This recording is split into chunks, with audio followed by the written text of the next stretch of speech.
Bienvenidos a todos, es un gusto recibirles. Yo soy Feda Baeza, directora del Palais de Glass.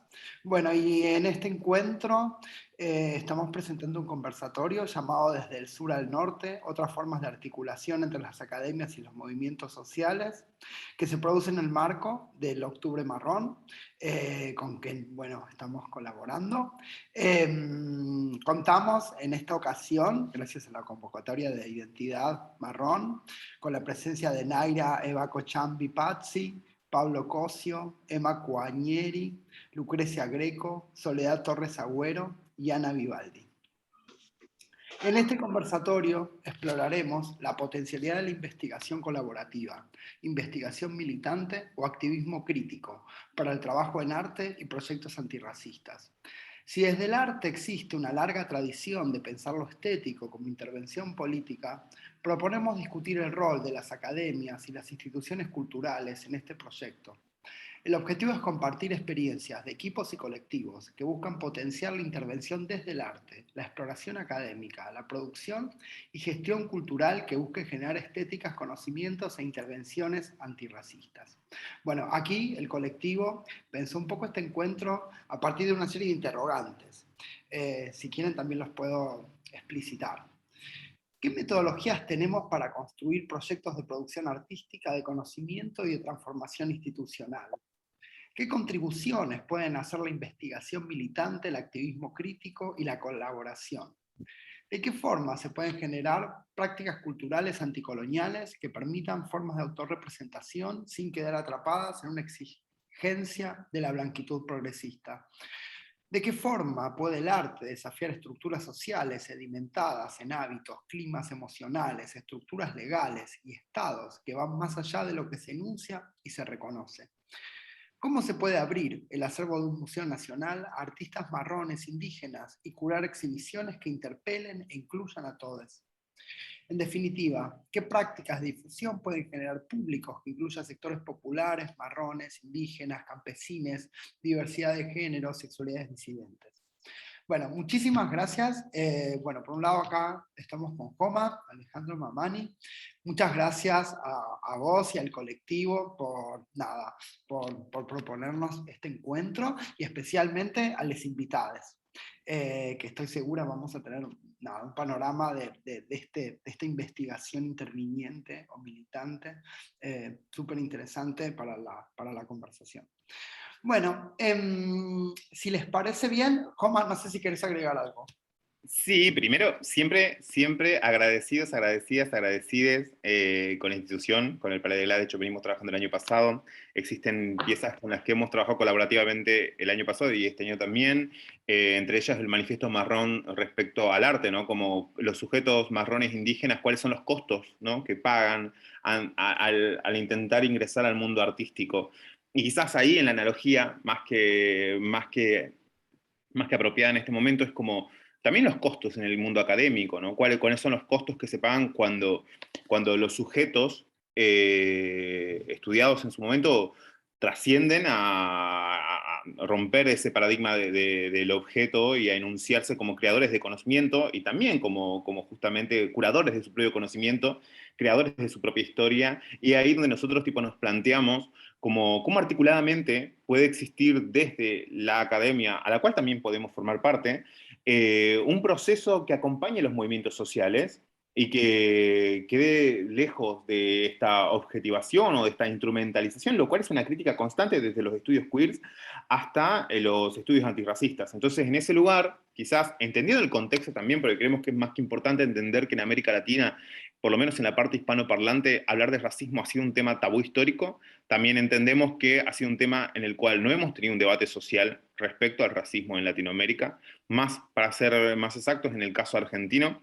Y una muestra de ello es el núcleo duro de nuestra Constitución Nacional cuando habla de la migración y habla de la buena migración, ¿no? El fomentar la migración europea como ese concepto de la aspiración de una Argentina blanca. Entonces, quizás en ese lugar nos parece como más que importante plantear, ¿no? en estas líneas de lugares donde el conocimiento se legitima y de qué forma se puede articular para un acceso igualitario a estos espacios. Y en ese lugar la analogía siempre va de la mano de los museos, y qué mejor que el Palais de Glass, que es súper simbólico para nosotros, y siempre agradecemos la invitación porque entendemos que está físicamente como en el corazón de Buenos Aires, entendemos que tipo la historia del Palais de Glass tiene una particularidad que nuestra existencia pueda llegar a pisar esta institución y participar como sujetos creadores. Y desde el otro lugar hay una analogía también con el espectro de la justicia, digo, el poder judicial, los tribunales, digo, la academia, los tribunales, los museos, son estas instituciones históricas que han sido destinadas para un sector social blanco en Latinoamérica, lo cual también es un tema tabú decirlo, ¿no? Digo, es complejo hablar de es complejo hablar de racismo y también es complejo hablar de blanquitud en América Latina. Entonces, quizás en ese lugar es en pensar, entender de qué forma, qué propuestas, qué articulaciones podemos llevar a cabo para que sea un acompañamiento en cuanto al conocimiento que lleve la mano a los colectivos justamente en esta situación de paridad. Entonces, qué más interesante y qué más apropiado que ceder la palabra a Naira Kachambi, acá, doctoranda en temas de educación y racismo, justamente para hablar de estos procesos. Si te parece, antes la perdón. presento a Naira. Ay, sí. Como bien decía Joma, Naira es efectivamente una especialista. Ella es integrante de Identidad Marrón Jujuy, es licenciada en Ciencias de la Educación y becaria de CONICET, con el tema de trabajo, trayectorias formativas y prácticas de enseñanza de profesores, profesoras, egresados, egresadas de UNSA y UNCU, que se desempeñan en escuelas secundarias con población estudiantil pluricultural, dirigida por el doctor Daniel Mato. Colabora en la iniciativa para la erradicación del racismo en la educación superior de la Cátedra UNESCO, Educación Superior y Pueblos Indígenas y Afrodescendientes en América Latina. Bueno, muchísimas gracias, Naira, por tu presencia. Muchas gracias a todos ustedes por la invitación, a los compañeros de Identidad Marrón allá en Buenos Aires también por siempre tenernos presentes acá desde los márgenes, ¿no? La escuchaba a Joma e iba pensando también en todas las cosas que se pueden decir, bueno, tengo 10 minutos, pero voy a tratar de aprovecharlos, ¿no? Primero que nada esto, ¿no? De comenzar a cuestionarnos un poco esto del racismo en los espacios académicos, en los espacios artísticos. Incluso pensaba, cuando ellos me invitan, ellas me invitan a participar de acá, yo digo, ¿qué es el Palais de Glass? Al día de hoy no lo puedo pronunciar y los lamento, pero realmente para personas que venimos desde estos lugares, de estos orígenes, o sea, yo recién me enteré hace muy poco la relevancia y la importancia que tiene allá en Buenos Aires espacios como estos, así que felicitar, y cuando recién Joma decía esto, que irrumpir un poco en estos espacios, ¿no? Creo que soy la primera Cachambi Patsi del todo el linaje familiar en estar acá, y agradezco porque creo que son formas de irrumpir y también a veces de incomodar, ¿no? Cuando hablamos de estos temas de la academia, así que no espero que sea como muy cómodo, tal vez para las personas que lo están escuchando, pero creo que son cosas que tenemos que comenzar a decir, ¿no? Visibilizar el lugar que muchas veces ocupamos en estos espacios, ¿no? Creo que en estos momentos, a través de las últimas actividades sobre racismo que comienzan a tomar cierto peso, a veces caemos incluso desde el lugar académico como objetos de investigación, ¿no? Incluso nos invitan muchas veces a que contemos, pero a veces, si bien hay una cuestión de tratar de cuestionarnos desde otros espacios blancos, desde otros lugares con ciertos privilegios, qué es lo que nos está pasando a nosotros en esta experiencia del racismo, también es mucho más complicado, ¿no? Es cómo los vamos vivenciando nosotros mismos, el lugar que nos toca, ¿no? Muchas veces, esto que recién decía Joma a modo de chiste, pero sostener estos espacios acá muchas veces son desde el activismo, el compromiso político, y muchas veces queda de lado detrás la formación que hay por detrás, ¿no? Porque el hecho de que una Cachambi Patsi, una Canchi, una Mamani se pueda parar en estos espacios con las chapas de los títulos que están por detrás no quiere decir que esto fue de un día para el otro, ¿no? Sino que fue una resistencia constante de años de permanecer en sistemas, tanto educativos como científicos, que no nos quieren allí, y que constantemente están dudando. Hay una frase de una compañera de Brasil, Afro, que ella dice, ser negro es ser un cuerpo del que siempre se duda. Pasa lo mismo con los cuerpos marrones en Argentina, en espacios universitarios y en espacios académicos. Ser marrón es siempre ser un cuerpo del cual se duda, ¿no? Se duda de nuestras capacidades, se duda de nuestra formación, se duda de lo que tratamos de proponer, porque lo que podemos plantear en esta mesa va a sonar romántico, puede sonar revictimizante, siempre hay un punto ahí en el medio, pero creo que es importante sostener los cuerpos acá en términos de debate, ¿no? Preguntarnos también sobre esto, ¿no? De el lugar que nos queda porque siempre queda desde ese lugar, el lugar que nos queda en los espacios académicos, en los espacios universitarios, de manera gratuita, como objeto de investigación, como quien sistematiza la información, somos los y las y les nuevos et al, ¿sí? Está el autor et al, nosotros, que estamos ahí, que, insisto, permanecer en estos espacios cuesta. Estamos hablando de esas trayectorias, esas primeras generaciones universitarias de las que tanto la universidad pública a veces se jacta y se enorgullece, pero ¿qué es ser un estudiante universitario, un profesional de primera generación universitaria acá, desafiando las olas de la academia para permanecer? Entendemos que hay dinámicas propias de estos espacios, ¿sí? Pero también esto nos lleva a cuestionar los mismos y pensar qué es lo que hay detrás de que cada uno de nosotros podamos estar aquí diciendo las cosas que estamos planteando, ¿no? Creo que acá también muchas veces hay intentos de hacer alianzas, ¿no? Alianzas con compañeros y compañeras indígenas, alianzas con compañeros y compañeras afro, en estos últimos tiempos alianzas con sectores marrones, pero creo que también acá en el espacio de las alianzas hay que comenzar a pensar en esto, ¿no? El reconocimiento de los privilegios. Ya ha llegado un punto en charlas que por ahí yo les comentaba a algunas compañeras de identidad marrón, que es, a veces son formas de mostrar que el espacio es políticamente correcto. Yo nunca sabré si es eso, esa es la intención, hay una cuestión de deconstrucción por detrás, pero muchas veces queda solamente en eso, ¿no? En mostrar que este espacio, tal lugar es políticamente correcto y es antirracista porque, ¡pum!, te pusimos 3 marrones, un indígena y un afro. Y el tema es también ahí, ¿qué es lo que hay detrás, ¿no? El lugar que realmente ocupamos nosotros como intelectuales, si somos reconocidos como pares, o si de alguna manera nos están cediendo los espacios muchas veces para mostrar esto, ¿no? Volver a folclorizarlos, volver a exotizarnos, decir, mirá, lo logró a pesar de...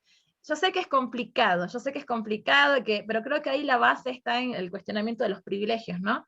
Cuestionarnos los privilegios de quienes tienen estos espacios de poder para decidir, para que podamos nosotros movernos con cierta libertad, libertad de poder hablar, libertad de poder irrumpir, de incomodar, ¿sí? Acá también en esto de la investigación y los espacios académicos es comenzar a reconocernos a nosotros como investigadores, como pares investigadores, con ideas, que no son ideas solamente desde el compromiso romántico, de la revictimización y el odio por... Sí, a veces cae en esos puntos cuando en realidad estamos produciendo conocimientos, estamos produciendo saberes desde otras lógicas que tratan de romper esta lógica monocultural y monolingüística, incluso acá en la cuestión de la expresión del nombre del país, que no lo voy a poder decir. Bueno, también habla de las cuestiones del plurilingüismo y la pluriculturalidad que hace nuestra Argentina, ¿no? Incluso siendo jujeña, siendo salteña, de diferentes regiones hay aspectos que se van cruzando. Y en este sentido creo que es bueno comenzar a cuestionar los lugares que nos quedan a nosotros, les marrones, en la academia, en la universidad, pero también comenzar a disputar otros aspectos, ¿no? Como el tema de los financiamientos, el tema de las ideas. Ayer hablábamos con Joma y pasamos del patronazgo de las empleadas domésticas que han vivenciado nuestras madres, nuestras abuelas, al patronazgo de las ideas, ¿no? Cualquier cosa que un marrón, que una indígena, que una afro pueda plantear va a sonar mucho mejor detrás del paper o detrás de la conferencia de algún otro académico blanque, ¿sí? Cuando en realidad nuestras ideas no, y es muy probable que a ese académico sí lo financien y los presenten con todos los honores y las pronunciaciones. Perdón, está todo bien feo con lo del apellido, pero a veces pasa eso. A veces nos reímos con compañeros porque parece que es mucho más fácil decir Charosky, Labosky, no sé qué cosa más, que nuestros apellidos, ¿no? Y también esto, ¿no? De los financiamientos, de los lugares que ellos ocupan, cuando en realidad nosotros también hacemos ciencia, también producimos, y el nivel de impacto que pueden llegar a tener nuestras producciones muchas veces no es el mismo, justamente por estas lógicas blancas monoculturales que siguen manteniéndose, e incluso la academia sigue siendo racista, sigue sosteniendo eso con las lógicas que se mantienen. Creo que está buenísimo disputarla, incluso también cuánto tiempo nosotros invertimos justamente en poder difundir estas luchas, estas resistencias, porque en el tiempo que estamos nosotros aquí diciendo la academia es racista, hay que cuestionarse esto, armamos redes para sostener otros hermanos y hermanas marrones que quieren ocupar también estos espacios, hay otros académicos y académicas blancas que están escribiendo en una vida muy tranquila, muy feliz, que me parece maravilloso, claramente, pero creo que es importante pensar la trayectoria que tenemos detrás para sostenernos en cada uno de estos lugares nosotros, ¿no? Volviendo a esto, ¿no? Del patronazgo de las empleadas al patronazgo de las ideas, ¿no? Nosotros no somos un et al, ¿sí? Y lamentablemente la academia muchas veces nos termina ocupando, dejando esos lugares, ¿no? El lugar para vos es ser el et al, el lugar para vos es agarrar y seguir haciendo 30 artículos para ver si es que llegan y estar cuestionando cada vez, dudando cada vez de que si tus ideas son correctas o no, cuando nosotros, quienes vivimos el racismo, quienes experimentamos el racismo de la base, tenemos todo el derecho y incluso también toda la formación para poder hacer conocimiento desde estas experiencias, sin caer en perspectivas románticas, porque insisto, es algo de lo que realmente yo estoy muy harta, porque es...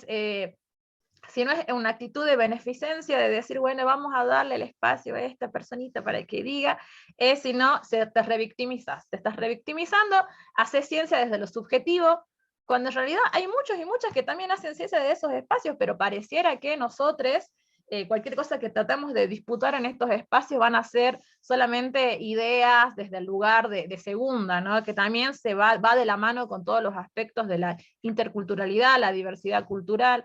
Entonces, en ese sentido, creo que decir estas ideas a este momento de inicio, ¿no? Invitar a todos como a cuestionarnos, ¿no? Lo que implica estar en estos espacios, porque no es fácil. Yo por ahí veo a compañeras como Joma, San, Chana, las otras Ame, que estamos sosteniendo estos espacios y son tiempos de inversión en los cuales claramente aspectos estructurales de lo económico hacen que no tengamos todos los privilegios para poder estar acá, pero lo estamos haciendo y creo que es importante que se visibilice esto en espacios como estos donde nos ceden la palabra, pero con el objetivo de decir, hay mucho más detrás que decir que nos violentaron, nos excluyeron, nos duele, hay mucho más detrás de todas esas expresiones, ¿no? Es cómo seguimos acá tratando de permanecer y tratando de resistir en espacios que no nos quieren, aunque digan que sí, y que también folclorizarnos, exotizarnos, hacer beneficencia con nosotros, con estos cupos,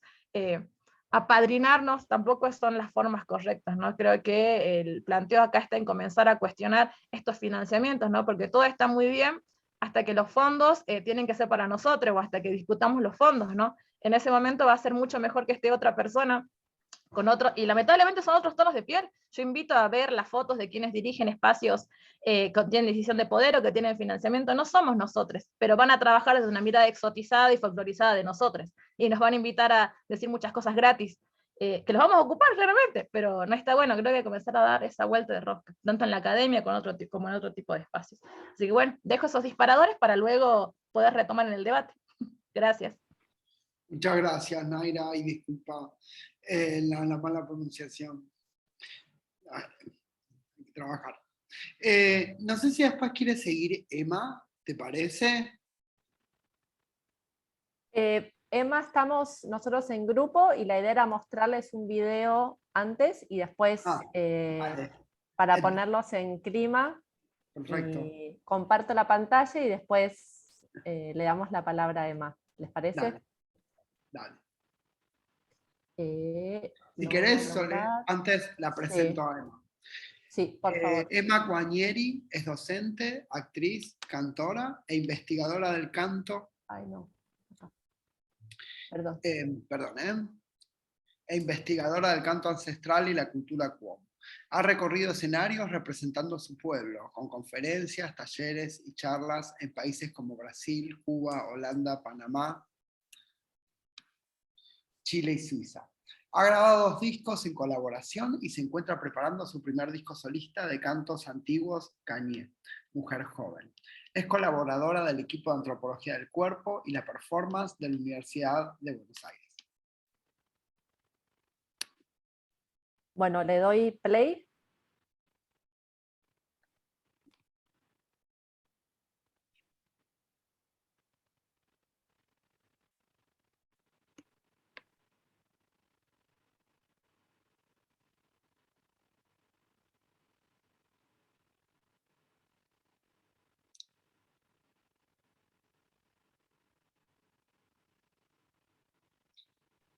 Creo que no tiene sonido. ¿O están escuchando?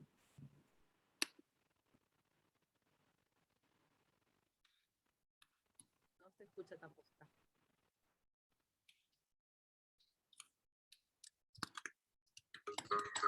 A partir de 1884, nos hicieron trabajar para ellos, para llevarse nuestros árboles, cosechar la caña de azúcar y el algodón, hoy la soja. A partir de 1930, también llegaron los pastores evangélicos. Nachenaye enahuacna compi comi evangelio pi.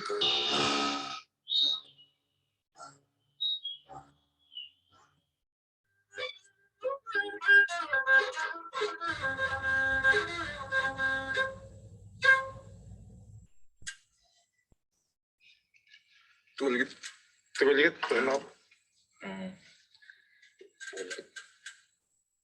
sama citra awiklanda sakamannya mal alapel awiking is Allah watray yeroptik. Y mientras hacíamos el taller, surgió en paralelo un taller de danza antigua, donde invitamos al abuelo Achilay y a la maestra y cantora Emma Coañeri a que nos enseñe los pasos de antes.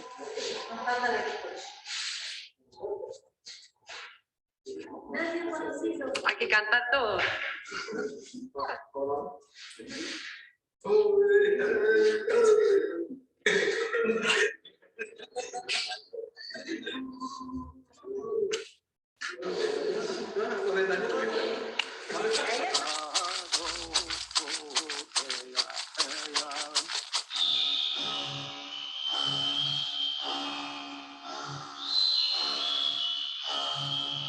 Así, y yo la agarro a ella.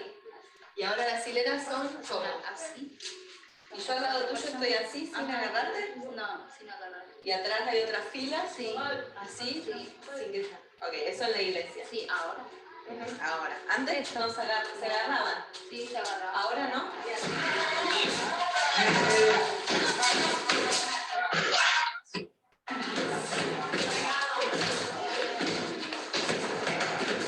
Fruto de los talleres de danza y memoria, y junto a maestres Tobas.com del este y oeste de Formosa, co-creamos el libro Memorias, Músicas, Danzas y Juegos de los Tobas.com de Formosa, que fue publicado en el año 2017.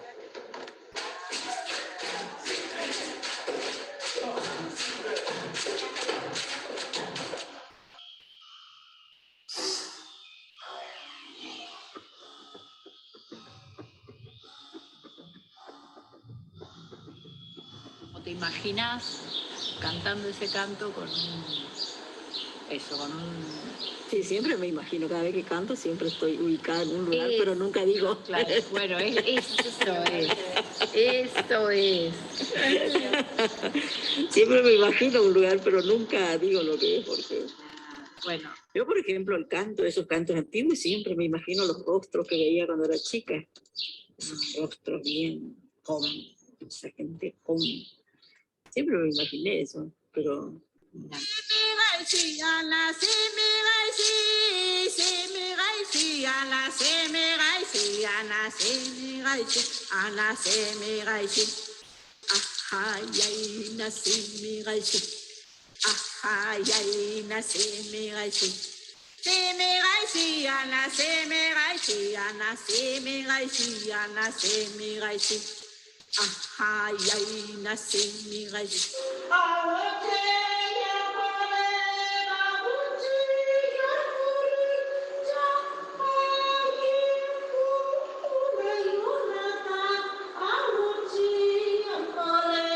Empiecen a conocer los chicos, empiecen a hablar el com de nuevo.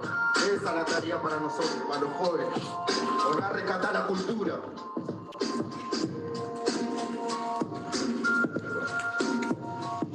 Realmente estamos muy contentos, orgullosos de estar acá.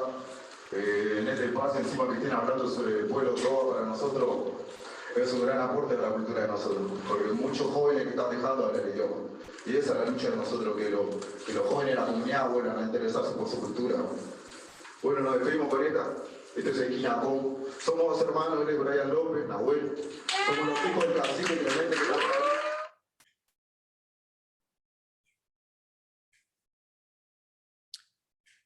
Bueno, voy a dar un poquito de contexto y le cedo la palabra a Emma.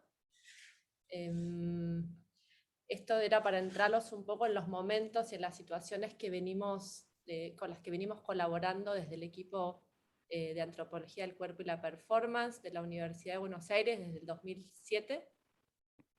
O sea, tenemos una larga trayectoria de colaboración con algunos miembros del equipo que van entrando y saliendo, y algunos y jóvenes, maestres y artistas Tobas.com también que vamos ensamblándonos de acuerdo a los proyectos. Bueno, Emma es una de las más antiguas ensambladoras de proyectos y venimos trabajando, bueno, en el 2007, hago cortito, hicimos un taller de video colaborativo con jóvenes maestros indígenas com, MEMAS, y eso resultó en 2 videos, 2 cortometrajes. Después hicimos, eso fue en el este de Formosa. Entre el 2010 y el 2014 hicimos talleres de memoria, danza en el oeste de Formosa. Después en el 2018 y el 2019 estamos con el proyecto Transmutaciones, que es un proyecto que sigue al día de hoy, que tiene teatro, instalación, música, performance, y es bastante experimental, y nuestra próxima apuesta es en Chaco. Ahí nos vamos el próximo viernes para empezar a hacer un poco de terreno, nos vamos con Emma. Me falta, y el próximo proyecto también que tenemos con Emma el año que viene, es la grabación de un disco solista. Emma ya grabó 2 discos en colaboración, y este sería su primer disco solista. Bueno, tuvimos un Fondo Nacional de las Artes, algunas ayudas en todos estos proyectos colaborativos, desde la universidad también tendiendo puentes siempre, pero bueno, eso es un poco nuestra trayectoria, y la dejo a Emma que hable un poquito y después volvemos. Bueno, con este proyecto hemos soñado tanto con todo el equipo, hemos hablado, delirado también un poco con este proyecto, el proyecto del libro que por suerte se concretó, y ahora con el disco de Añé se llama, el próximo disco, en donde yo voy a cantar sobre todo lo antiguo, es digamos un lenguaje muy antiguo, que quiero dejar grabado esas canciones, porque el temor es que se pierdan los cantos muy antiguos, porque son cantos que van hacia la muerte, al nacimiento, a la formación de la niña mujer, a acontecimientos muy importantes dentro de la vida de la comunidad. Y el temor es que a raíz de hoy se hablaba del video de la evangelización, eso se fue perdiendo mucho. Entonces nuestra preocupación, yo le decía al equipo, era justamente eso de no perder esos cantos antiguos.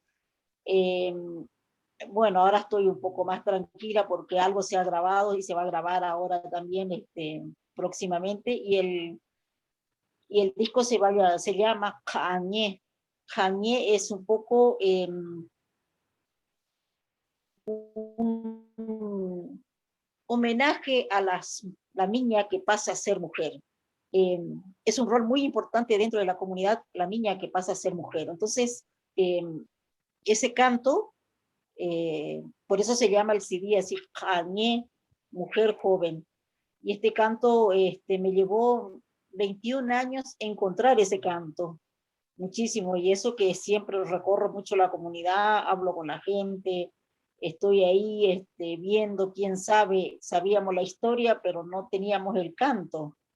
Y entonces hasta que un día lo encuentro y me pasa la tía Luisa, y en esos tiempos no teníamos celular como para grabarlo, y la necesidad de saber el canto y que perdure en la memoria, lo grabé en mi cabecita, el canto, y tal cual así como lo hacía la tía, trato de repetir ese canto, pero el mensaje que deja es que la niña que pasa a ser mujer, la madre le está dando buenos consejos para que sea una buena persona, una excelente persona, la pone como para cómo manejarse en la vida dentro de la comunidad. Ese va a ser el futuro el futuro disco. Esto es un gran sueño, nunca pensé que íbamos a llegar hasta aquí tanto. Bueno, soñamos con este momento, ¿no? Del libro y del disco, y aparte también esto de, agradezco, ¿no? la difusión que estamos haciendo. Compartir este mismo espacio también es bueno porque estamos dando a conocer lo que es un gran sueño de parte nuestra, de toda la comunidad COM, porque no solo, ahora soy la cara visible, pero en este libro y en el CD también han colaborado muchísima gente, mucha gente COM, que gente mayor y jóvenes, así que, y hay otras personas que se fueron ya de este mundo, pero que nos dejó su mensaje y está plasmado en ese libro. Así que bueno, estoy algo contenta por este logro que hemos llegado con todo este equipo de antropología. Me tocó mucho lo que dijo la hermana Naira por el tema del racismo, y realmente nos sucede a todo, en todo, porque en el área donde estemos, nosotros en el canto, por ejemplo, hemos sido muy relegados, muy olvidados. Yo hace 30 y estuve sacando recién mientras hablaba la hermana Naira, ¿cuánto hace que estoy cantando? Yo hace 37 años que canto. Y bueno, por mis medios he recorrido bastante para mostrar este canto. La idea es que mostrar el canto un poco para que la gente nos conozca y sepa quiénes somos nosotros, los COM. Porque siempre nos han tildado de otras cosas, que somos vagos, haraganes, que cortamos ruta, que no somos todos eso. Nosotros queremos mostrar nuestra cultura, que la gente entienda de que tenemos una gran parte de sabiduría de nuestros ancestros que todavía queremos seguir conservando. Entonces, para que haya ese respeto, nosotros, un grupo de personas que somos un poco artistas, hacemos eso, ¿no? Mostrar nuestro canto y hacer ese lazo de amistad con la gente doxe, que decimos nosotros, la gente no indígena, y que nos conozcan. Esa es nuestra función. No sé si algo más quiere agregar, Soledad. No, omití, perdón, lo del libro, que es súper importante. Yo quiero agregar que cuando nosotros empezamos a trabajar juntos, era un contexto de efervescencia multicultural, donde justamente en esa efervescencia multicultural el Estado provincial retrae, ¿no? Y un poco también deja de apoyar 2 encuentros grandes que hubo de pueblos originarios muy interesantes, porque eso los está uniendo a los, desde el arte se unían, y eso al gobierno provincial no le convenía, entonces dejaron de apoyar, y creo que ahí nosotros redoblamos la apuesta desde la universidad, con los pocos fondos que siempre tenemos, de seguir trabajando y de seguir haciendo cosas, y de tender puentes, y de estas derivas de los proyectos que van surgiendo a partir del diálogo, ¿no? Y de las demandas y de las creaciones que van surgiendo colectivamente. Creo que la forma de trabajar es en el momento y es en el ruedo. Creo que eso es interesante también para destacar. No sé, Lucre, si querés agregar algo más.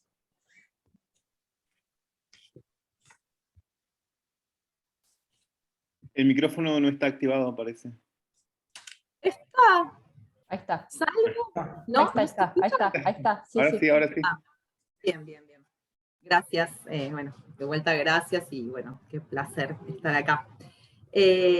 Bueno, no, en realidad pensaba varias cosas, ¿no? A partir de lo que ya fue dicho. Bueno, primero, continuando ahí un poco la línea de Sole, hoy estábamos conversando que yo trabajé en el oeste, no trabajé con Emma, trabajé más en el proceso del oeste, ahí junto con el equipo, siguiendo también caminos y trayectorias, y que los lenguajes, también nosotras siempre relevamos bastante o destacamos bastante también esta cuestión de los lenguajes, ¿no? Que son principios que también se trabajan en la educación popular, digamos, en diversas disciplinas, en las disciplinas artísticas también, muchísimo más, en las antropologías también, pero hay otras disciplinas sobre, digamos, tanto de las ciencias duras como de las ciencias sociales, donde esto no se trabaja tanto, digamos, abordar los espacios desde otros lenguajes, donde un poco como Naira faló, hay unas sensibilidades, como dijo Naira, se rompen, se quiebran estas relaciones sujeto-objeto, y que la quiebra de la relación sujeto-objeto es una posición que tiene que ver con la toma de posición política, epistémica, existencial, ¿sí? Pero sobre todo epistémica, también epistémica, y eso es muy importante, como estar destacando todo el tiempo que el conocimiento se produce en colaboración. Y en ese sentido, bueno, que no me quiero ir por las ramas, quería relevar destacar esta cuestión del lenguaje, de los lenguajes artísticos como esta posibilidad de comunicación desde otros lugares, ¿sí? Porque fue nuestra experiencia, sobre todo en el oeste, donde pudimos hablar de eso, de culturas que no se practicaban, donde pudimos hacer junto con mujeres cosas que no se hacían.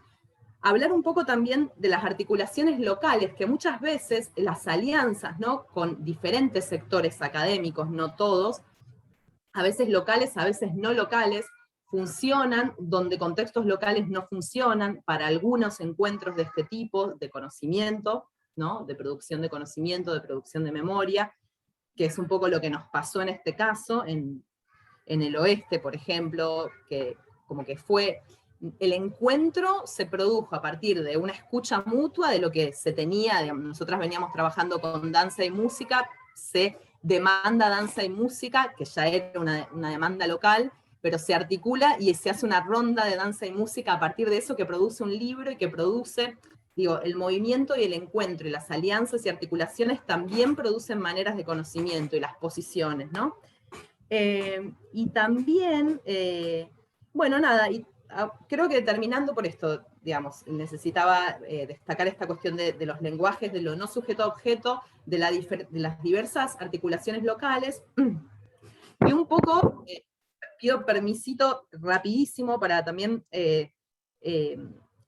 dar un hilo entre lo de Naira y lo nuestro, en el sentido, como que me trajo mucho lo de las autorías, ¿no? Tenemos este libro en coautoría, pero por ejemplo, yo estoy trabajando hace mucho tiempo en Brasil, donde autoría indígena, hoy en día, digamos, la cuestión de los cupos raciales ha hecho cambios en la universidad a nivel autoría. Hoy en día yo allá puedo citar quilombolas, indígenas, autores afro con muchísima facilidad, entonces me parece que es un desafío fundamental cambiar el orden de las autorías, cambiar la noción de autoría, que es lo que produce, como dice Silvia Rivera, la energía de donde sale el pensamiento. Puede ser nuestra ronda de danza la energía de donde sale el pensamiento. Entonces, en la escritura del artículo, en cuanto se rompe desde ya en el trabajo de territorio, de campo, la noción sujeto-objeto, ya va a cambiar el cómo vamos a considerar la autoría. Entonces me parece como eso en el ámbito antropológico, pero en cualquier otro ámbito. Entonces me parece como súper fundamental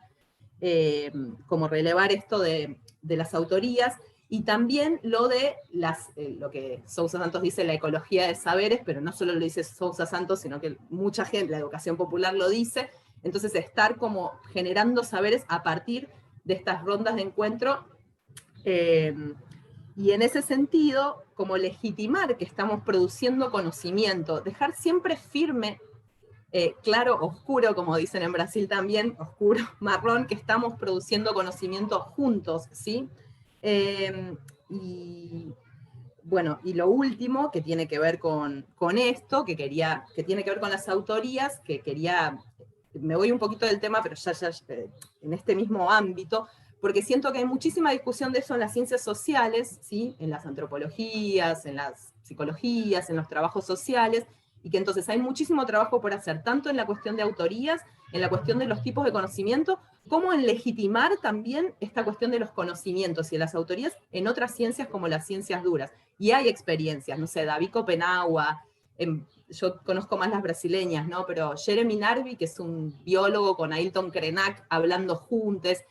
Hay muchísimas experiencias donde, digamos, la microbiología dando cuenta de experiencias indígenas, digamos, es lo mismo. Entonces también, no solo quedarnos en las ciencias sociales, me parece como una bandera fundamental que esto de los conocimientos y de la ruptura de la relación sujeto-objeto pase más allá de las ciencias sociales y de la antropología. Perdón, eso es mi desvío de este proceso y paso la palabra.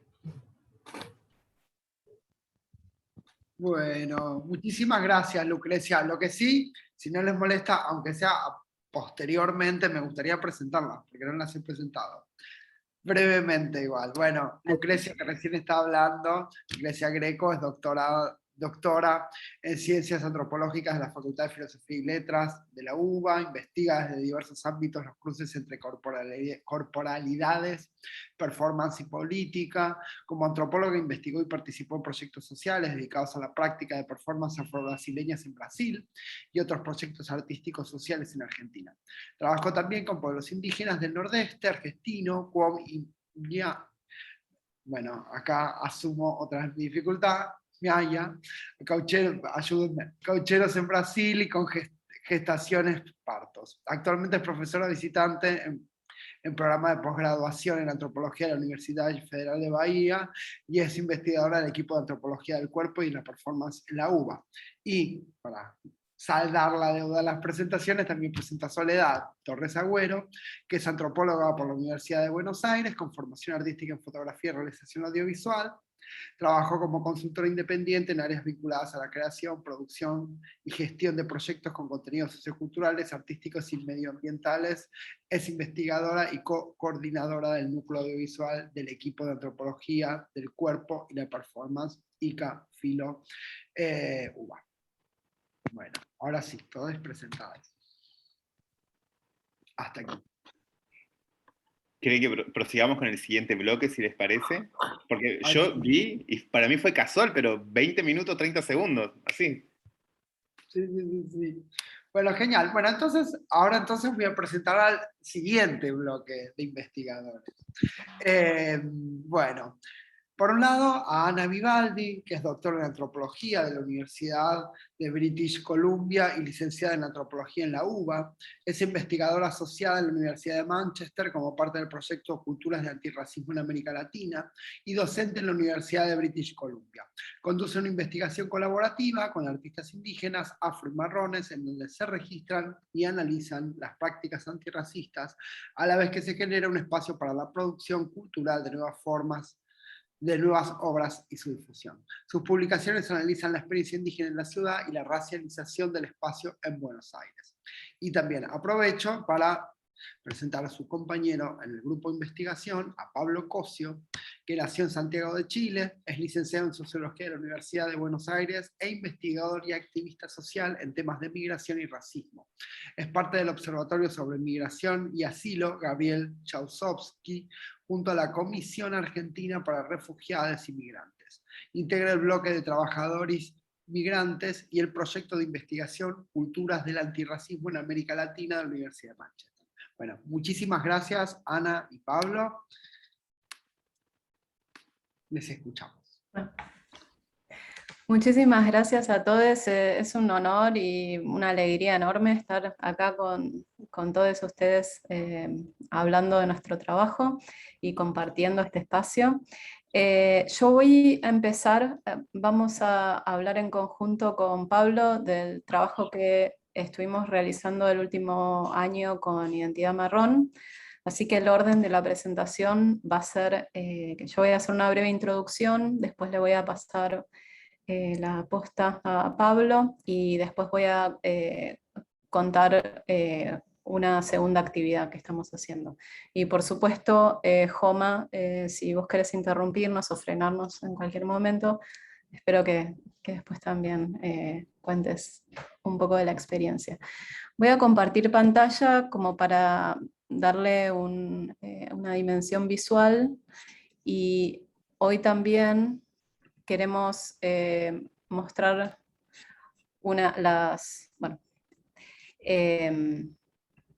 queremos mostrar una versión que está casi en imprenta de un libro que estamos editando juntos, así que también voy a mostrar cómo está ese libro. Bueno, me estoy repitiendo con todas las personas que estuvieron hablando hasta este momento. La forma en que esta investigación se planteó como una etnografía colaborativa, en mi caso yo la traduje a pensar la investigación colaborativa desde la perspectiva que venía planteando desde el año 2000, el colectivo de situaciones que planteaba una investigación militante, también las trayectorias dentro de la antropología que plantean investigaciones activistas, y en especial también me motiva bastante y me informa unas colegas, Laura Kropf y Lorena Cañuqueo, que hablan de un activismo crítico. Y la última corriente que también me informa son las etnografías feministas. Así que brevemente las cosas que yo fui tomando y transformando de estas distintas perspectivas tienen que ver con hacer una investigación que no se plantee, o sea, ni objetivar un grupo social, pero tampoco necesariamente objetivar una problemática de antemano. O sea, no queríamos bajar con la categoría racismo necesariamente, implicando que tenemos una definición de racismo que es la mejor y es la más acertada, y que entonces eso nos iba a permitir encarar una problemática social. Entonces, lo que plantea la investigación militante y la investigación activista, o sea, no solamente es una forma de trabajo y de pensar el objetivo de la investigación, pero también es esta forma de desarmar la objetivación que se da. Entonces, es una investigación que se plantea con incertidumbres, con ir a un encuentro de problemáticas que nos atraviesan, ir a un encuentro donde uno es muy consciente de la posición social que tiene, mi caso, clase media blanca, en el norte no tan blanca, bueno, estas distintas formas de atravesar, y bueno, ir al encuentro de un colectivo que estaba justamente hablando de los temas que nos interesaba indagar, y que estaba cuestionando las propias categorías que estábamos pensando. Entonces esta investigación militante y activista, una de las cosas, bueno, como Lucrecia ya lo estuvo mencionando, como Naira está interviniendo y provocándonos a que lo pensemos, se plantea generar un encuentro, una composición, y a partir de esa composición generar un proyecto de trabajo. Entonces eso fue quizás una de las pautas fundamentales que nos tomamos un tiempo de conocer, de aprender, de entender, y una vez que nos estábamos conociendo, generamos una propuesta de trabajo que no era una propuesta de trabajo de hacer un número de entrevistas o de generar tantas instancias de observación participante en momentos claves, sino que más bien era una propuesta de poner la investigación al servicio del activismo, de las prácticas. Y en este sentido, bueno, es que también se toman nociones del activismo críptico, o sea, tampoco tratamos de venir desde una práctica militante que trabaja desde las certezas, desde el saber qué es lo correcto y lo incorrecto dentro de la política. Entonces también la academia nos nutre en el sentido de problematizar o de pensar cuáles son las líneas relevantes en cada momento. Y las etnografías feministas también nos enseñaban esta tensión entre las experiencias de las personas involucradas, y al mismo tiempo tener mucha noción de las instituciones que están atravesando estas distintas situaciones. Y esto fue una línea que especialmente yo trabajé en formas de trabajo colaborativo en la ciudad de Vancouver con organizaciones de la comunitaria de ahí.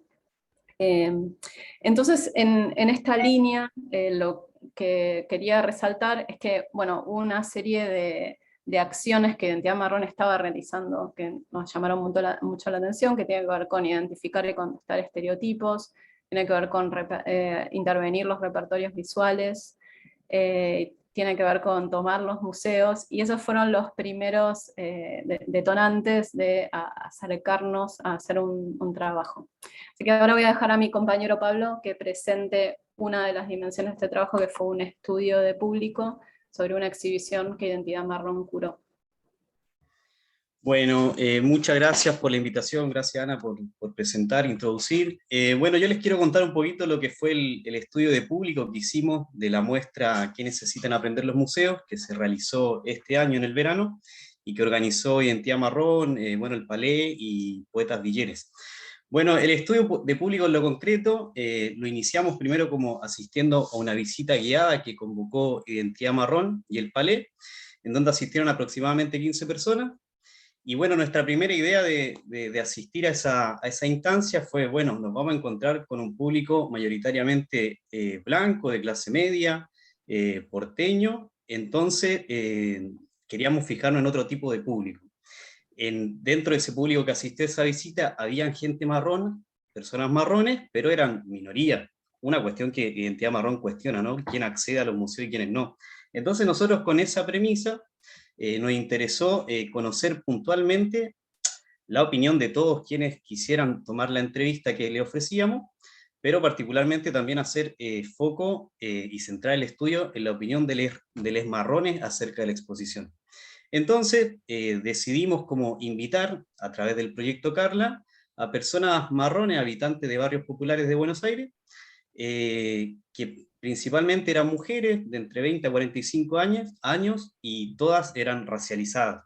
No necesariamente se reconocían como racializadas, que fue también lo interesante de la exposición, que les dio lenguaje para reconocerse así. Bueno, en total, o sea, finalmente entrevistamos a 11 personas con las que pudimos concretar la entrevista.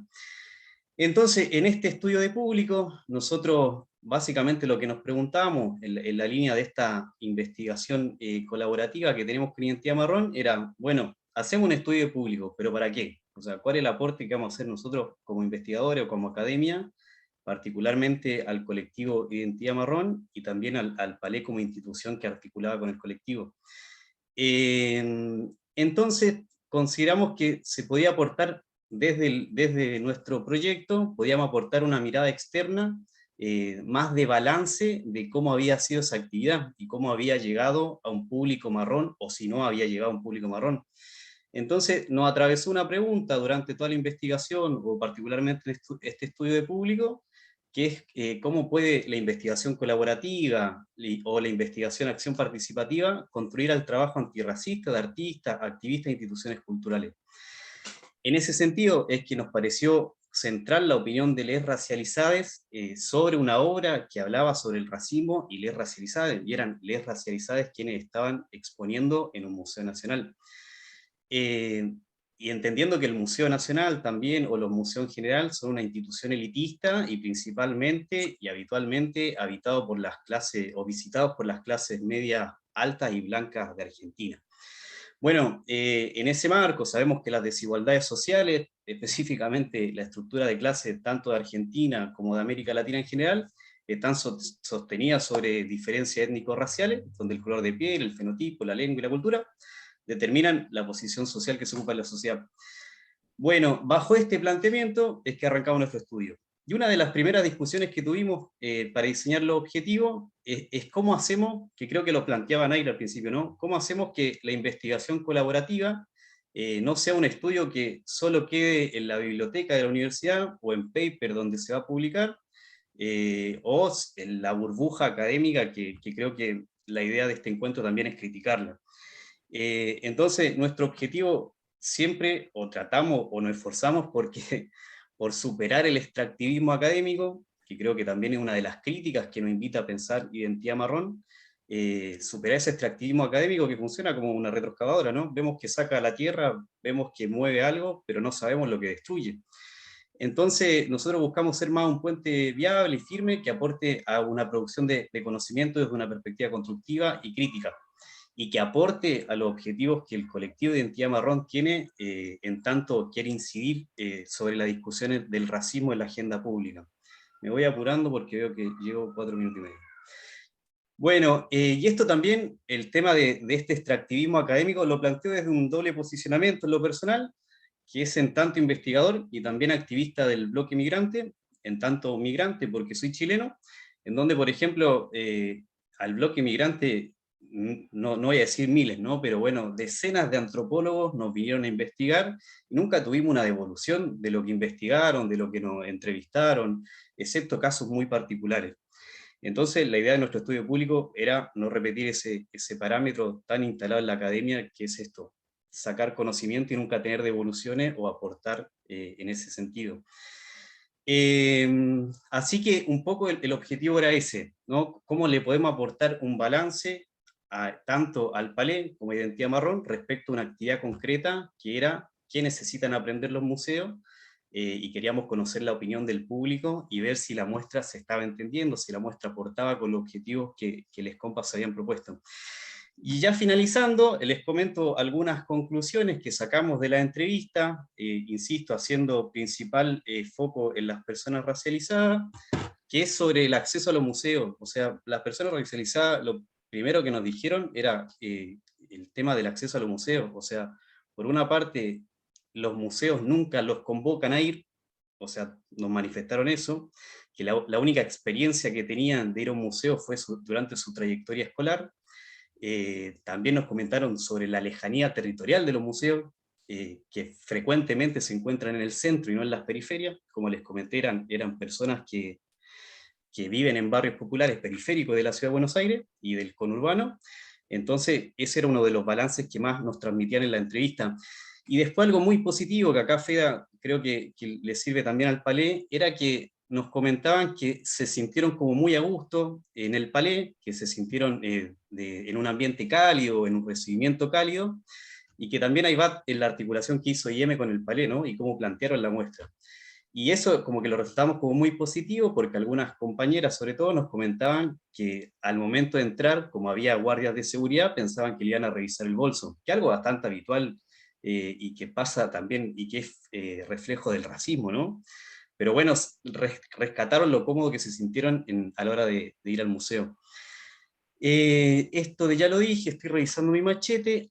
Bueno, también otra cosa importante que rescataron de las obras que fueron a ver, que ahí Ana está mostrando en imágenes, es que las mismas obras le evocaron recuerdos específicos en relación a actos racistas que ellas mismas sufrieron durante su vida, y también le hicieron cuestionamientos profundos, como esta obra que estamos viendo ahí en imagen, en donde varias veían reflejo de cómo era la vida, como se ve ahí la comida familiar de un barrio popular y la de las clases altas. Entonces como que también bastante cuestionamiento a los privilegios y a la vida. Se sentía muy representada con los cuadros, cosa que también les llamaba la atención que un cuadro de una familia humilde esté en un museo. Ya voy terminando, y para muchos entrevistados también les preguntamos sobre si sabían qué era el racismo, ¿no? O qué era el antirracismo. Muchos no tuvieron palabras como para describirnos el racismo, pero sí hablaban o relacionaban el racismo más con la discriminación. Y eso fue también muy loco, que cuando empezamos a indagar un poquito más, muchas personas racializadas, como les dije que invitamos, se empezaron a reconocer como racializadas, y de hecho una de ellas manifestó que era marrón. Entonces también como la muestra dio categorías para autoidentificarse como marrón, nos pareció como súper interesante. Y ya finalmente, también como destacamos mucho, que en sí la muestra fue irruptiva, la muestra fue muy novedosa, y se planteó como una antipedagogía de cómo se plantea una obra de arte hacia la sociedad, y también como una anticuraduría, en el sentido de que rompe con todos los parámetros de cómo se plantea una curaduría en términos elitistas, y bueno, lo que sabemos del elitismo que tiene el arte en sí, cómo rompió esa organización que hizo tanto el Palais, IEM y Poetas Villeres para plantear una obra que realmente interpeló a los racializados, y que a nosotros nos interesó mucho saber si había pasado eso o no.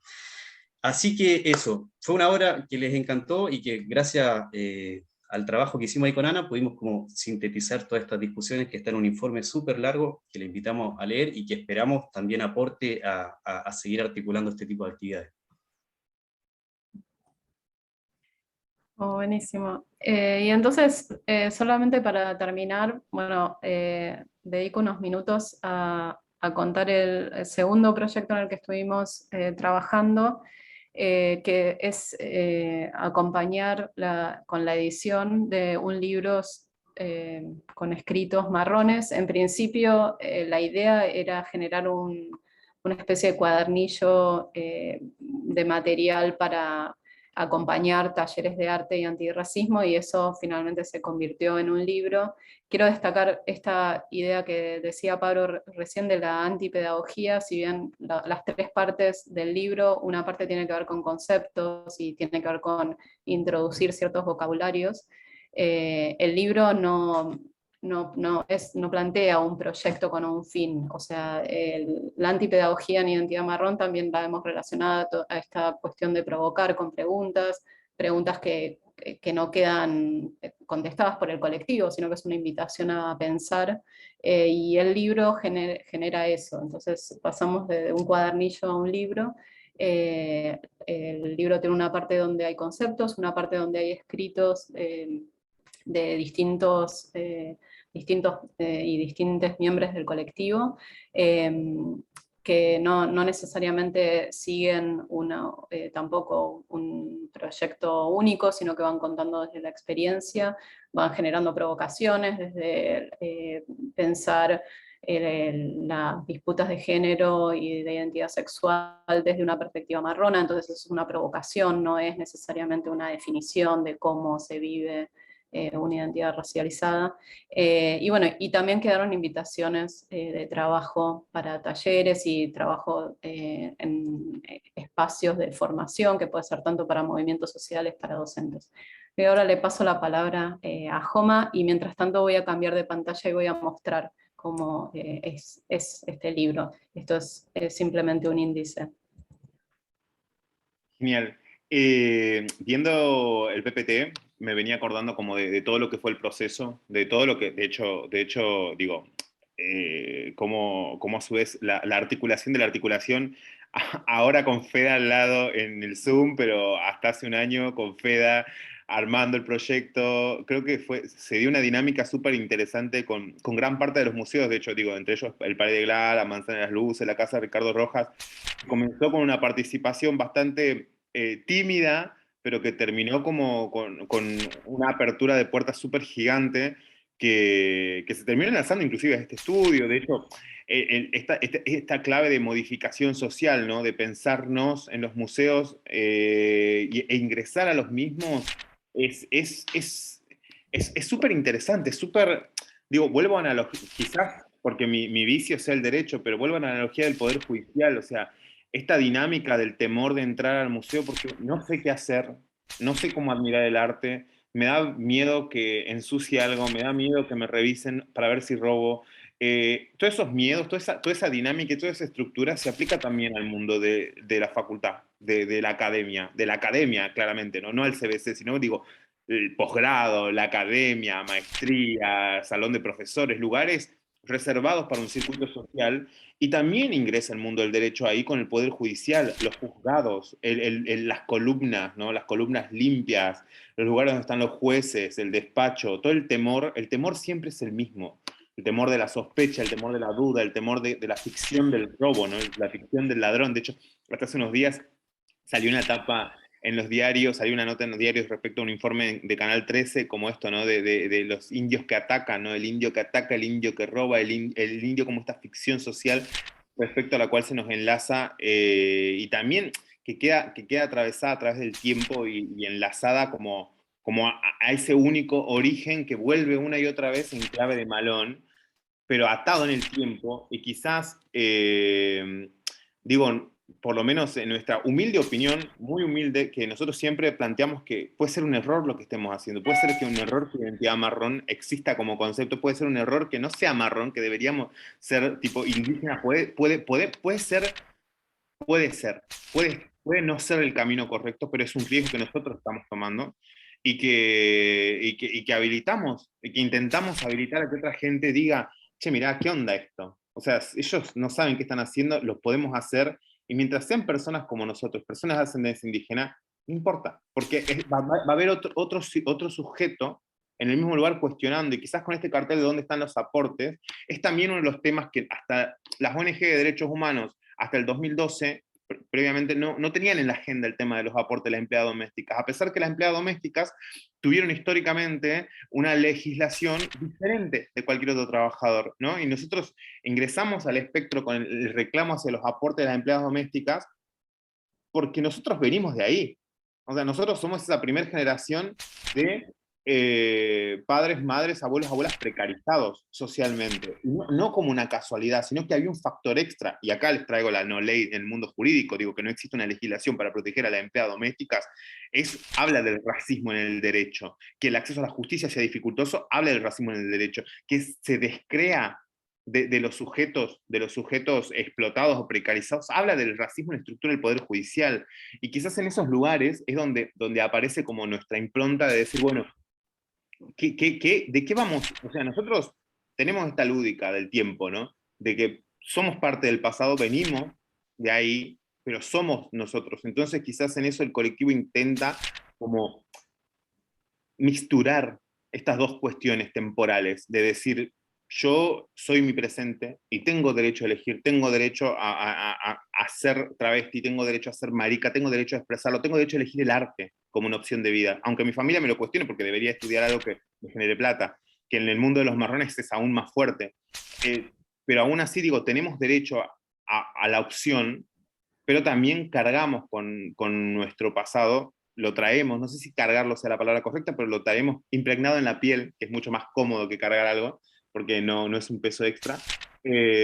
Y eso se mixtura, dicho. Nuestra historia está súper presente y creo que quizás en esta dinámica, para mí, el momento de la apertura de la exposición fue más que interesante. Fue ver gente que podría ser mi mamá, podría ser tipo mis tías, entrando al museo, primero con miedo, y después en el patio viendo gente como si fuesen sus hijos, sus sobrinos, sus nietos, como hablando, coordinando, exponiendo, viendo fotos de gente como ellas, ¿no? Como ellos. Y creo que ahí se da el cambio de decir, bueno, entra el cuestionamiento. Ahí es donde el arte y las estructuras tienen un rol fundamental de empezar a abrir el espacio del debate, con errores seguramente, ¿no? Porque está bien tener errores, está bien arriesgarse a tomar un error. Y en esa clave también nos aparece los procesos de investigación. Creo que la experiencia de haber atravesado con Ana y con Pablo, en proceso investigativo, nos hizo aprender de ambos lados, ¿no? Como estas cuestiones diferenciadas, ¿no? Claramente tenemos orígenes diferentes en común, tenemos procesos de vida diferentes, pero hemos podido aprender y nos permitió articular de esa forma. Entonces, creo que en ese lugar, con respeto y con la posibilidad de hablar, ¿no? Que vuelvo a lo que dije al principio, hay un tema tabú en América Latina para hablar de racismo.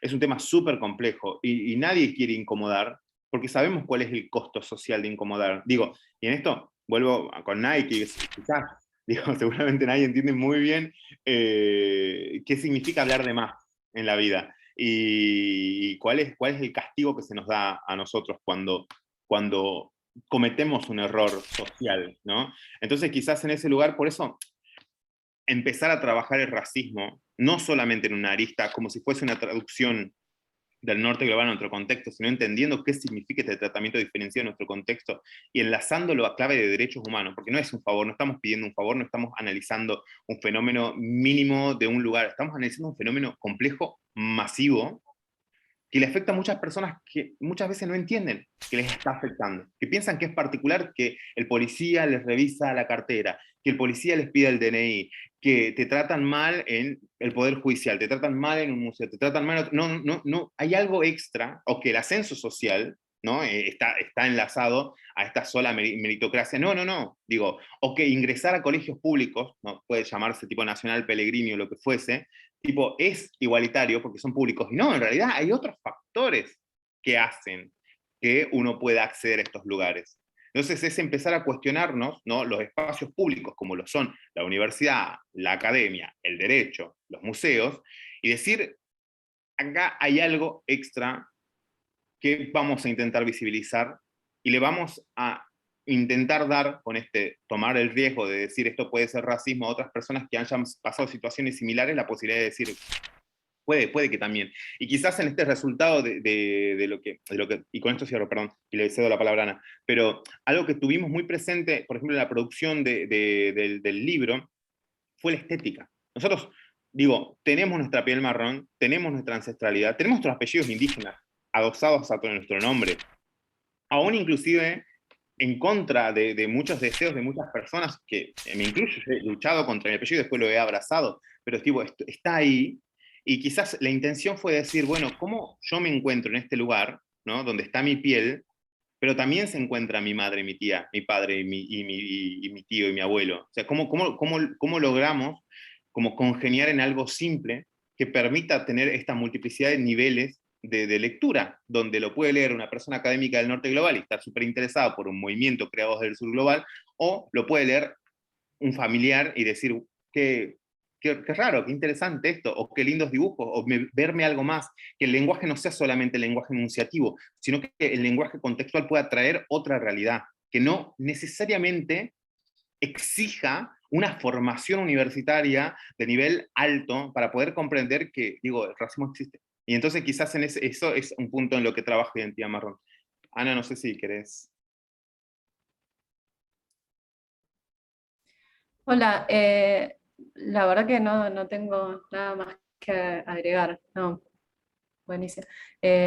Sí, o sea, realmente rescatar que la actividad, entonces, de esta forma invirtió un poco, en vez de partir de conocimiento, generar un plan de trabajo, para después tener un acervo de conocimiento crítico, que, o sea, estamos como muy acostumbrados a glorificar un conocimiento crítico, pero que después recién va y se implementa, de alguna forma estamos tratando de invertir los tantos, que me parece que es lo que está también haciendo toda la gente en el día de hoy, que es generar un encuentro con cierta apertura, generar un plan de trabajo, que entonces es la acción y es la intervención, y entonces en vez de diferir la intervención a otro momento cuando ya el investigador se haya retirado a su cuarto, a su oficina, y haya analizado y haya podido generar ese conocimiento crítico supuestamente que viene de un lugar de, no sé, de un conocimiento más elevado, de cierta autoridad y autoría, y recién después se puede llegar a la intervención. De alguna forma estamos tratando de invertir eso, y es riesgoso, no es el camino que nos enseñaron a hacer, pero bueno, también la motivación de juntarnos hoy era compartir estos caminos con colegas y activistas y artistas. Yo quería aprovechar y decir algo también, bueno, agradecerles obviamente a todos, pero obviamente nada, especialmente a Ana y Pablo, porque su investigación obviamente nos toca muy de cerca y es un insumo central también para seguir repensando qué es lo que nosotros podemos hacer. Yo aprovechar también un poco para comentar esa experiencia que para nosotros fue muy formativa, es decir, una de las primeras actividades presenciales que hicimos cuando la pandemia nos dio la oportunidad fue justamente esta, ¿no? Es decir, que nos abrió el camino primero de trabajar con identidad en un vínculo que por suerte es bastante continuo y habitual a partir de eso, y de conocer a escritores villeres, que es otro grupo con el que también trazamos vínculos y seguimos trabajando con sus integrantes hasta ahora. Y un poco la lógica de ese programa en ese momento se titulaba ¿qué es lo que tienen que aprender los museos? O los museos aprenden. Realmente, en realidad nuestro título era el museo aprende, y la vuelta, digamos, que dieron los colectivos fue qué es lo que tienen que aprender los museos, ¿no? Que fueron 2 muestras curadas por los 2 colectivos, ¿no? Como aquí se mencionó. Y para nosotros internamente fue un proceso también muy importante, porque fue un movimiento de desaprendizaje, ¿no? Es decir, nosotros, museos y escuelas, estamos muy acostumbrados a la instrucción y a la asertividad. Y a veces lo que dejamos como espacio libre es una grilla de programación. Y el problema justamente es que la grilla de programación no alcanza, es decir, las lógicas de las sucesiones de los temas no alcanzan. Si no hay cambios estructurales en el modo en el que esas cosas se realizan, ¿no? Esa experiencia para nosotros fue muy enriquecedora porque fue ceder la palabra curatorial en todos los textos.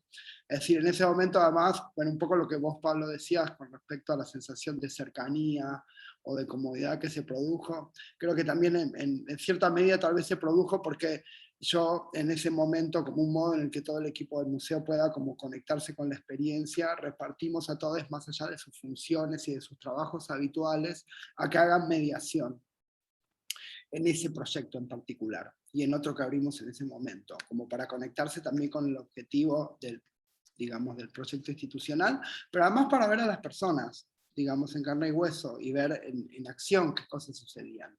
Y nada, y fue un poco surgió en la primera conversación que tuvimos hace una semana, ¿no? Es decir, que hay que pensar los procesos de trabajo para que efectivamente los resultados nos desplacen de nuestro lugar, ¿no? Es decir, y a nosotros nos generó eso, empezar a desplazarnos del lugar al que estábamos acostumbrados y movernos hacia otro que es, digamos, todo un camino de autorreflexión. Bueno, nada, yo solo quería explicitar un poco de este lado también, cómo lo experimentamos en ese momento.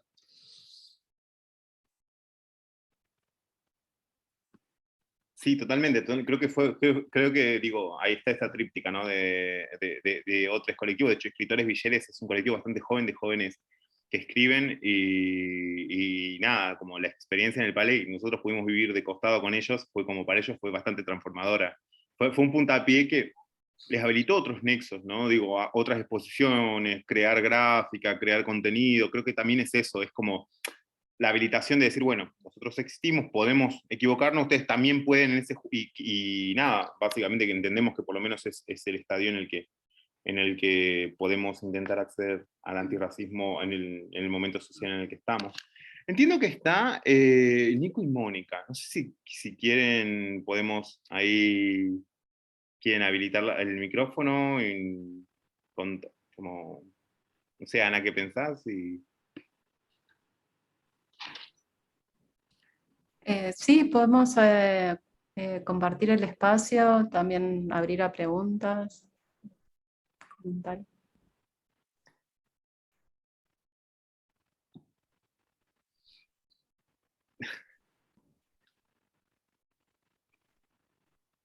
Voy a levantar la mano para algo. Sí.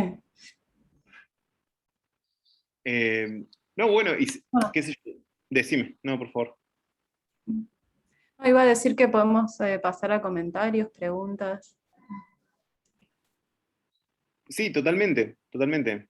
Quizás como podemos, no sé, a mí algo que me interesó un montón es como acorde a las experiencias, ¿no? No sé, como esto, ¿no? Emma contaba muy bien cómo fue todo el proceso de haber estado tanto tiempo en un lugar, ¿no? Y como luchando con una estructura racista a veces que uno no le puede poner palabras, ¿no? Y cómo es ese proceso, ¿no? Desde la investigación, entrando como un factor externo, entrando a un lugar, digo, que tiene otras dinámicas. Yo, en esto, digo, yo soy de Salta, y bueno, nadie es de Jujuy, entiendo que es súper diferente a la dinámica de Capital Federal, mucho más a la dinámica de Buenos Aires, y hay otros factores ahí que muchas veces llegan a ser una sorpresa, ¿no? Como a veces tienen un tinte hasta feudal las dinámicas, que no solamente se limitan a la cuestión política, sino que inclusive llegan y tocan hasta la universidad ocasionalmente. Nico. Sí, bueno, saludo a todas y a todos, y lamento porque tuve una conexión errática y, bueno, como las propias de esta época. Pero recién ahora me puedo conectar con comodidad. Quería hacer una pregunta, tal vez es abierta, y creo que en algún momento lo habíamos conversado en uno de los encuentros, si no me equivoco, del año pasado con Marlene, y es un poco, me parece re interesante esta lógica como de alguna manera de ocupar el museo, ¿no? El lugar ese de prestigio, etc. Pero siempre me genera la inquietud, si no es también un poco seguir la lógica del propio prestigio blanco, bueno, para centrarlo en la categoría de la blanquitud, que es la que de alguna manera interpela el racismo. Y me pregunto si no sería interesante construir museos subalternos, más bien todo lo contrario, ¿no? O sea, generar espacios en las periferias, en los márgenes, en los bordes, que sean de alguna manera, y esta es la palabra que habíamos, creo que conversado en una oportunidad, que sean indiferentes a la lógica establecida. Porque yo creo que la lógica del combate me parece muy necesaria, y soy de los que la celebra, pero me parece como estrategia política, la indiferencia también me parece que es una estrategia interesante, y hacer las cosas, digamos, por ejemplo, la representación artística, hacerla con la lógica, con una lógica que sea indiferente a esos órdenes establecidos. Y voy a poner un ejemplo muy concreto que a mí me parece que es tal vez ilustrativo, y es que existen un montón de representaciones culturales, artísticas, que funcionan con esa lógica. Es tal vez vincular o visibilizar lo existente. Existe, por ejemplo, un espacio que siempre me fascinó, que es la Peña del Indio Froilán, en Santiago del Estero, que es un reservorio artístico, cultural, musical, de muchísimo prestigio entre redes populares, indígenas, criollas, mestizas, del norte. Y no busca estar en Buenos Aires, no busca el prestigio, no busca las luces. Y me parece que esa lógica también de interpelar la producción artística puede ser muy interesante justamente para estimular el debate sobre las representaciones y la colonialidad. O sea, no ir al Palais de Glace, sino fuck you, Palais de Glace. una suerte de indiferencia a esa acumulación de poder, porque parecería como que uno quiere ocupar al final ese espacio, y por supuesto me parece muy legítimo, pero también está bueno, fuck off, o sea, hagan lo que quieran, pero nosotros tenemos nuestras otras formas, y me parece que está muy bueno, porque yo lo que digo es que en esos espacios hay muchísimo para historizar, ¿no? Porque son esos procesos que han transcurrido en paralelo, ¿no? a las formas de representación establecidas. Y por supuesto esos espacios han muchas veces sido invisibilizados o marginalizados, pero eso no les quitó vitalidad. Y muchas veces lo que ha sucedido, por desgracia, es que en algunos momentos esos espacios se cruzaron con algún ólogo, y a partir de ahí empezaron a ser importantes. No sé, la feria de Otavalo en Ecuador, no sé, bueno, es un lugar central en Lonely Planet porque, está bien, no son museos, pero son espacios de producción artística. Son espacios de resistencia, son espacios de alteridad racial. Y me parece que es interesante también pensar en esa lógica, y lo que supone tal vez la indiferencia a. Pero bueno, es un comentario que creo que puede estimular también ciertos debates. Ay, a mí me encanta, pero en esta, perdón ahí, una cuestión, pero porque a mí me encantan las cosas lindas, y hay un tema con el racismo y el devenir de la bondad de las racializadas, ¿no? Es como que, tipo, a mí me gustan los iPhones, y no me parece mal que me gusten los iPhones, por más que no me deberían gustar, me debería gustar el software libre. Entonces yo creo que en eso, creo que nosotros tenemos todo un planteamiento respecto a la belleza, ¿no? Digo, históricamente ha estado este juego de vos no vas acá. Entonces nuestra respuesta muchas veces, inclusive puede ser cuestionado, de hecho yo en mi vida lo he tenido bastante bien, el tema del asimilacionismo, ¿no? Como una posibilidad. Pero bueno, siempre hay una decisión, ¿viste?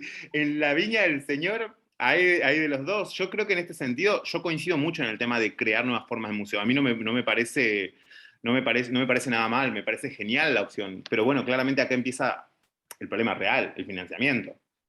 Pero por favor, mira, si con 1 kilo de harina te hacen unas docenas de bollos, claramente vamos a poder hacer con un poco de plata muchos museos. Yo creo que acá también aparece esta cuestión, ¿no? Del tema de qué lugar o qué no. Justo con Nay hablábamos de cómo fue nuestra experiencia con los museos en nuestras provincias. Y por ejemplo, no sé, yo fui al museo en primaria una vez, porque en Salta, yo soy de Salta, el museo que está al pie del cerro, y nunca fui al Museo de Alta Montaña. Hasta hace unos años, pero fue más un acto político. El Museo de Alta Montaña queda al frente de la plaza, que es un museo hecho para turistas, ¿no? En mi cabeza. El Museo de Alta Montaña tiene un costo, que no sé cuál es, porque no lo había preguntado, pasar, ingresar, correr la barrera, es todo un proceso mental, inclusive tipo, ahí entendí cómo la estructuración invisible define qué sí, qué no. Y me ha pasado con compañeros, inclusive, de hecho, hemos tenido esta charla también con Ana, como el devenir que es una crítica bastante a la academia, ¿no? Como el devenir del devenir de sandinista, que muchas veces la academia le exige a ciertas poblaciones, ¿no? Como el buen camino. Y ahí es donde, no sé, el devenir de sandinista que lo haga quien lo quiera tomar. Nosotros tenemos tiempo limitado, o sea, yo tengo tiempo limitado al menos, y tengo tiros limitados. Y en esos tiros limitados yo, en esta cuestión particular, hasta como una cuestión política, te puedo decir, a mí me parece fascinante el tema de la hegemonía, ¿no? Inclusive con las iglesias. Digo, yo tengo una cuestión laicista súper presente, Y me gusta entrar a las iglesias y admirarlas y verlas y sentir el olor que hay y ver las obras y entender qué tiempo hay ahí y pensar qué tanta sangre como la mía hay en las paredes que estuvieron en la construcción y que tanta sangre como la mía ha limpiado una y otra vez en un círculo el mismo lugar. Y creo que, digo, ahí aparece una cuestión de decir, bueno, ¿cuál es el posicionamiento político que se pueden tener desde este doble espacio? A mí el Palermo me parece muy bello. Y el acervo que tiene me parece bello igual aún. Claramente, tener museos marronamente, tener museos apropiados a la clase popular, cercanos a la periferia, sin querer moverse, sin querer la estrella, está súper presente. Digo, ahora también es una opción, ¿no? Y otro tema es que uno no vive de símbolos. Entonces, digo, quizás el spotlight o la estrella esté ahí como una cuestión cuestionable, pero digo, muchos artistas quieren estar en Buenos Aires, quieren estar en lugares donde su arte se cotice en la lógica del capitalismo, que puede ser muy cuestionable por nosotros, pero que por otros no. Y que de hecho, si la blanquitud tiene este derecho eterno al libre albedrío, a la bondad, a la maldad, al capitalismo, al socialismo, a la izquierda, a la derecha, al ser feo, al ser bello, al hablar o a no hablar, callar o no callar, creo que justamente ahí está el debate con nosotros, ¿no? El libre albedrío, digo, también es digno los marrones también somos dignos del libre albedrío, de enunciarnos como tal, de elegir un iPhone o elegir un software libre, de elegir un cuchicuchi o elegir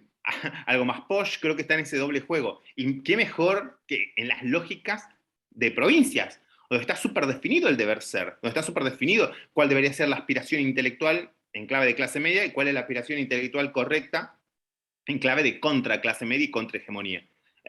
Y entonces, de hecho, me parece más que interesante, por ejemplo, el hibridaje que se hizo este último tiempo en el Octubre Marrón con las máscaras de oro. Nosotros tipo, utilizamos máscaras de oro ancestrales, con caras indígenas, pero con rasgos de la cotidianidad. Una gorra, una lágrima de tatuaje, y es esta hibridación social, ¿no? Que nos lleva a cuestionamiento. Creo que no hay una respuesta, pero sí creo que es como es esto, es como cómo confluyen estas doble cuestiones, ¿no? Porque tenés tipo niños o niñas de comunidades originarias que les gusta, les atrae la luz de la gran ciudad, que quieren ir, de hecho pasa mucho con la comunidad trans travesti que migra del norte hacia Buenos Aires, que quiere estar en Calle Corriente actuando, por más que venga de la comunidad ancestral de los Chorrete Churupí, ¿no? Y acá inclusive puede entrar también la línea de las maricas, los homosexuales, las lesbianas, digo, creo que hay algo ahí también en el borde, ¿no? En el borde esto de los deber ser, ni muy muy como para hacer la revolución de la izquierda, pero ni tan tan como para ser tipo el padre liberal capitalista. Y bueno, nada, y en ello la confluencia de múltiples movimientos.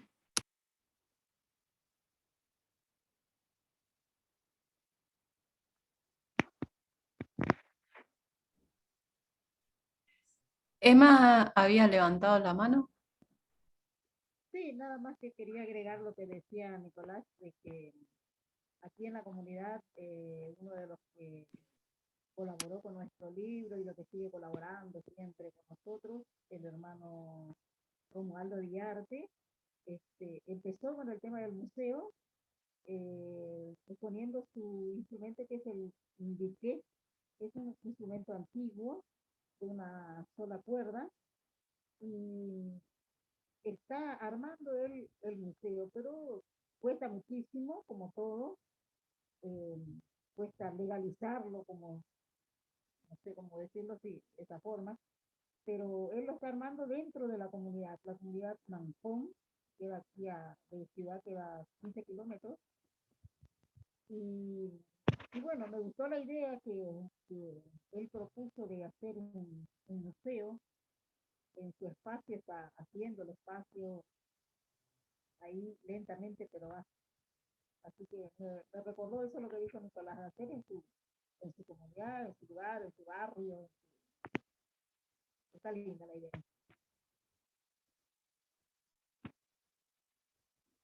Romualdo Diarte es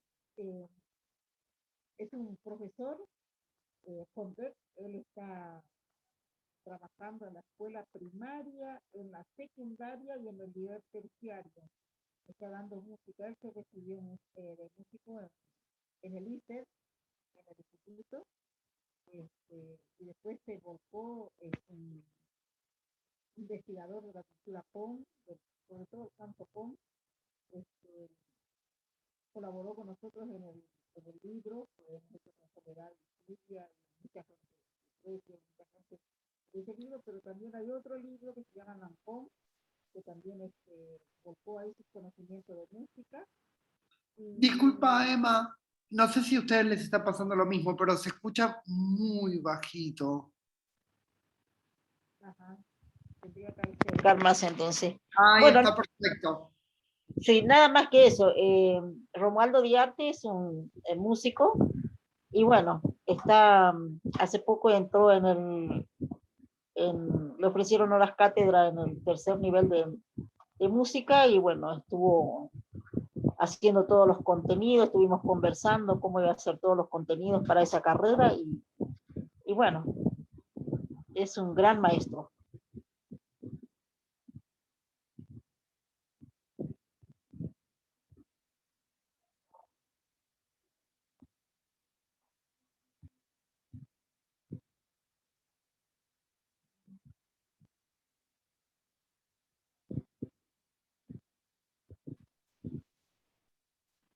Yo quisiera hacer una pregunta a Naira, o bueno, con respecto a cómo sienten ustedes la presencia de las instituciones culturales ahí en Jujuy en relación a este tema. ¿Qué aperturas se encuentran? Si hay algunos casos que quiera señalar particularmente, ya sea a favor o bueno, o con problemas. Bien, ahí justo había levantado la manito también para comentar esos aspectos. Y mira, yo les escuchaba hablar de museos y demás. Y nada, me reía porque yo fui una vez acá en Jujuy, que fue en cuarto grado, que cuarto grado conocemos la provincia, qué sé yo, el norte obviamente. Pero no volví a ir más, no conozco los museos de Jujuy. Por ahí el Pucará sí, porque cada vez que vienen colegas de afuera, obviamente hay que llevarlos a Tilcara, pero el Pucará... por ejemplo, está Manos de la UBA, hay un cuestionamiento acá bastante fuerte en eso, ¿no? Hay una frase que sostienen compañeros antropólogos del área que dicen primero los porteños, primero los españoles, luego los porteños. Con respeto a los compañeros de Buenos Aires, claramente, pero es realmente una disputa bastante fuerte que el Pucará esté en manos de la UBA y también el acceso que tengamos o no. Este año hubo una situación muy fuerte sobre el racismo, ¿no? En el sentido de que podían entrar Pucará turistas en medio de la pandemia que venían de, obviamente, blanques, pero no podíamos entrar les jujeñes, ¿entiendes? Como que había ciertas excepciones para el ingreso, y también tiene que ver con esto, ¿no? Incluso con el tema de los museos, galerías de arte, yo no voy, y creo que no voy tampoco porque no me he sentido cómoda. Si voy con algunos colegas que tienen ese ritmo más de ir a museos, a galerías de arte. Como decía Joma, yo no sé muy bien cuál es la dinámica. Mi madre se dedica, es profesora de artes visuales, pero también no he de alguna manera tenido esa vinculación, pero también tiene que ver con esto, ¿no? De nuestros círculos de contactos, amigas, que por ahí podemos tener estas nuevas juventudes, que no es justamente un espacio donde uno se sienta cómodo. Después, respecto a esto de los lugares, tiene la idea del museo, ¿no? Como un lugar en el cual uno tiene que tener cierta formación, no sabes a qué vas, no entendés por ahí la dinámica de las guías, ¿entendés?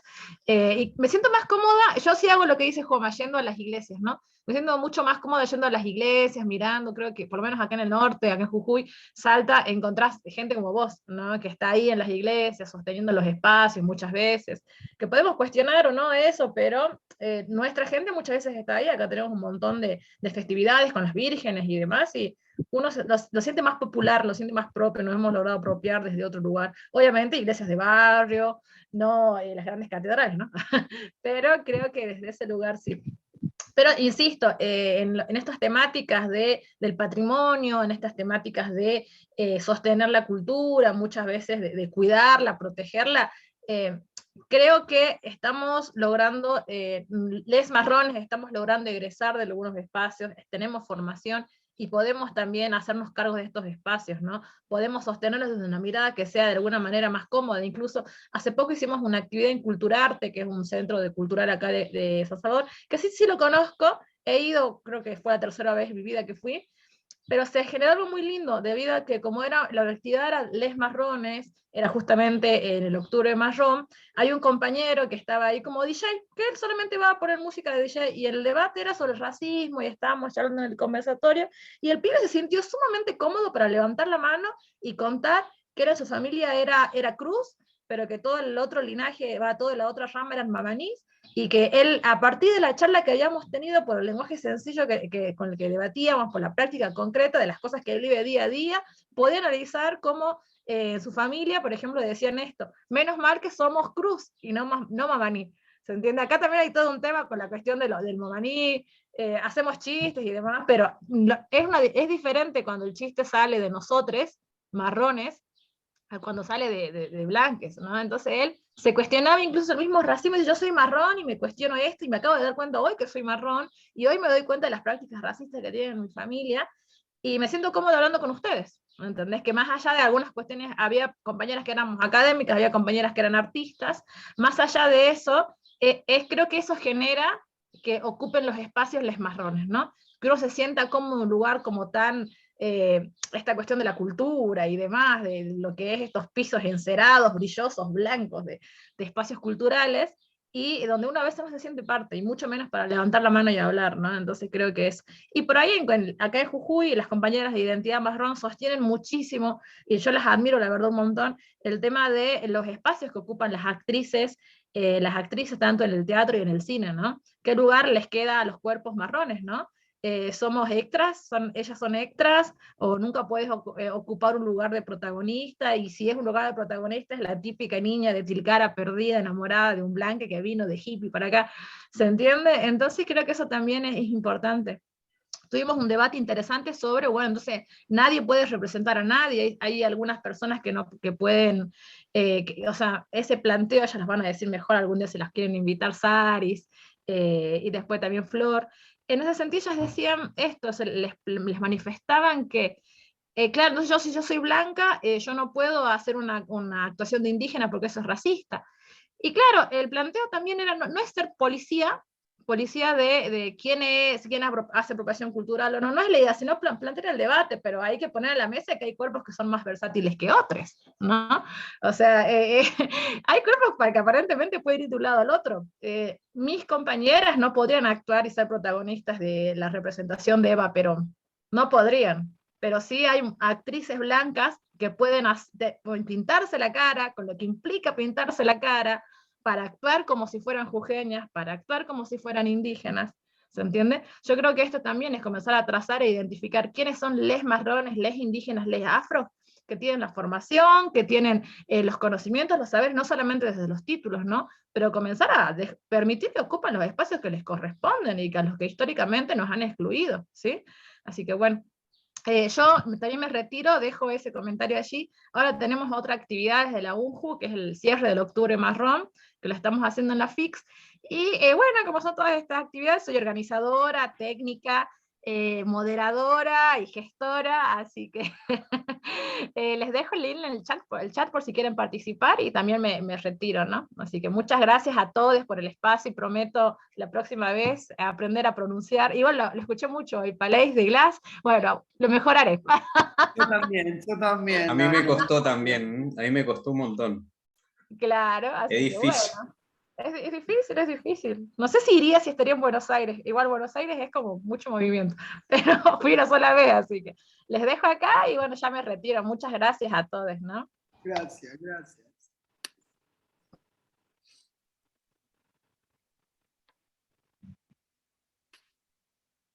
Bueno, entonces, si no hay ningún otro comentario o pregunta, me parece, Joma, que podamos ir cerrando, ¿no?